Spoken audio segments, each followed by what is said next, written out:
Good Shabbos. It's really sweet to be back. And I'm going to share a few words of Torah and hopefully get us quickly to Musaf and then to Kiddush. But we're still going to take the davening and Musaf seriously, even though we're going to move through it with some speed. So I was preparing for a class that I taught this week, and I came across a remarkable saying of Reb Pinchas of Koretz, who is a disciple of the Baal Shem Tov, one of the early adopters of Hasidism.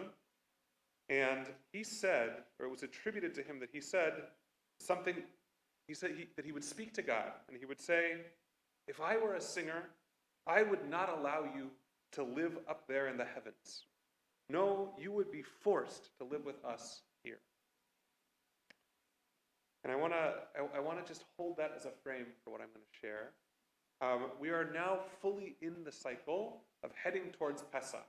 So I figured, as we're almost at the end of the book of Exodus, I figured we should maybe take a look at where we've been and, as it were, review the territory in preparation for truly entering the story of the Exodus at the Seder table in a few weeks.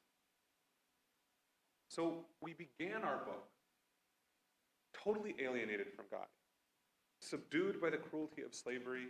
We lost our ability to pray with words, and we could only cry out. And as a result of that crying out, God returned to us through the prophecy of Moses, Aaron, and Miriam, and then acts against Pharaoh to bring us out of Egypt and take us through the sea on dry land and separate us from our past oppressors. However, awareness and trust of God does not come easy to us in this new reality. When confronted with a shortage of water after crossing the sea, the Israelites wonder, Hayesh Elohim b'kirbeinu? Ayin. Is God amongst us or no? So once again, God makes God's presence known through the revelation at Sinai. Yet the people once again seem unconvinced of the enduring quality of this presence. And when Moses doesn't return from the mountain, they take matters into their own hands, fashioning a golden calf to worship and celebrate, something they can see and touch, that they know is there. God is horribly angry, and God's first instinct is to wipe us out in response to this betrayal. But Moses succeeds in talking God down, and God offers a compromise. Okay, fine, I'll let you live, but you're on your own. I'll send an angel ahead of you. You go into the land. I'm going to stay up here. Moses is totally unwilling to accept this. And he offers God an amazing ultimatum. He says to God, this was in last week's parsha, Im ein panecha holchim al ta'alenu mizeh. If you do not walk with us, don't bring us up from here. We'll stay. He continues, he says, Uvama yivada eifo kimatzati chen be'enecha, ani ve'amacha, halo belechtecha imanu. Because how would we really know that we had found favor in your eyes? How would we really know that we were your treasured people, other than through your walking with us? It's just not enough for you to be up there and us to be down here. So just like Reb Pinchas of Koretz, Moses says, we want you here with us. And if we had the means, we would compel you to dwell amongst us. And remarkably, God agrees to this and gives us the means. God gives Moses the plan for the Mishkan, the tabernacle, which is the means by which the desert generation invited the divine into their midst. And so, as a kind of repair for their transgression with the golden calf, the Israelites bring a wondrous array of items and skills to the project. So much so that we heard in our parsha today, Moses actually has to stop them from bringing more. And Moses calls out in a voice that resonates throughout the whole camp and says, Al yase'od melacha litrumat hakodesh.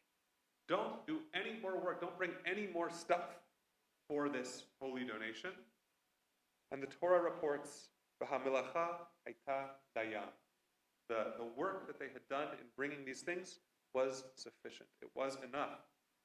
And so, as we'll read next week, the Mishkan is completed, and as promised, God's presence returns to the people, so that the people and God may walk together like they did in the Garden of Eden. So this tabernacle, made up of all of these offerings that the people had so excitedly and willingly brought, filled this role of inviting God to be with us, until it was replaced by the temple, which was destroyed once and rebuilt, and then destroyed again. And after it was destroyed the second time, the rabbis believed that we could still access this experience of walking with God by inviting God through the work of our prayer. And this is why Reb Pinchas of Poritz believed that if he could only sing, God would be forced to live with us on this plane rather than far away in the heavens. For him, song was a deep form of prayer. It was a place we could offer of ourselves in the way our ancient ancestors did when they built the Mishkan.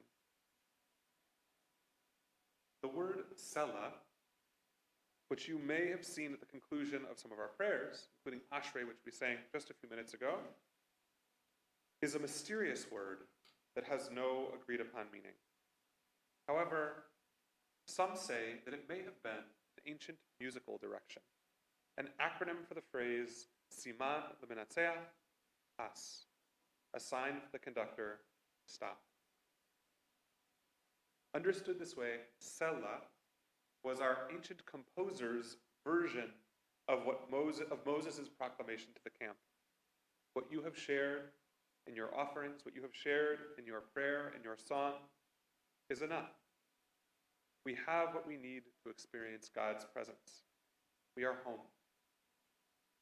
I imagine that in the temple, when the conductor and the musicians got to this word, it was followed by the most incredible silence you had ever heard.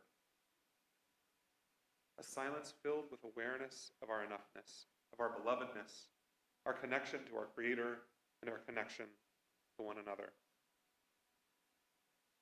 So we're going to turn to Hatzi Kaddish and Musaf, and we'll do a Heichi Kedusha, so that we can experience this, God willing.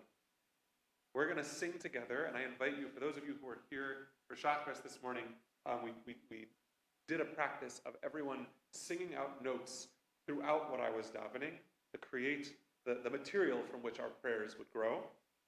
So I'll invite us to do that again for this beginning of the Amidah that we will sing together. And then when we conclude the Kedusha, we'll continue in silence.